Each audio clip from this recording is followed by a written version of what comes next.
First of all, let me thank you all for coming to this public meeting to discuss the future of our town. Our first speaker is Shona Ferguson from Barford Town Council. Shona. Thank you.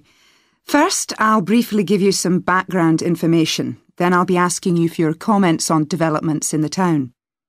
Well, as you don't need me to tell you, Barford has changed a great deal in the last 50 years. These are some of the main changes. 50 years ago, buses linked virtually every part of the town and the neighbouring towns and villages. Most people used them frequently, but not now, because the bus companies concentrate on just the routes that attract most passengers. So parts of the town are no longer served by buses. Even replacing old, uncomfortable buses with smart new ones has had little impact on passenger numbers. It's sometimes said that bus fares are too high, but in relation to average incomes, fares are not much higher than they were 50 years ago. Changes in the road network are affecting the town.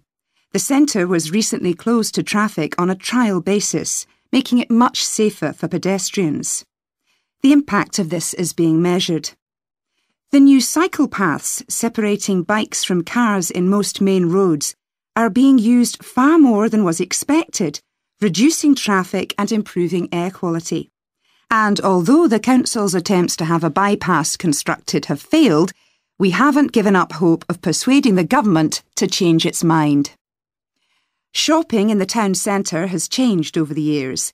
Many of us can remember when the town was crowded with people going shopping.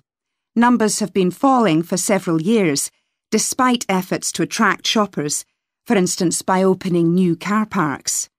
Some people combine shopping with visits to the town's restaurants and cafes. Most shops are small independent stores, which is good, but many people prefer to use supermarkets and department stores in nearby large towns, as there are so few well-known chain stores here.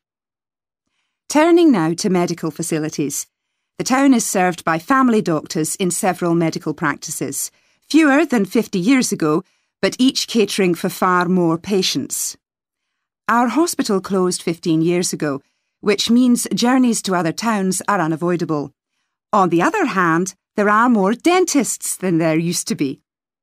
Employment patterns have changed along with almost everything else. The number of schools and colleges has increased, making that the main employment sector.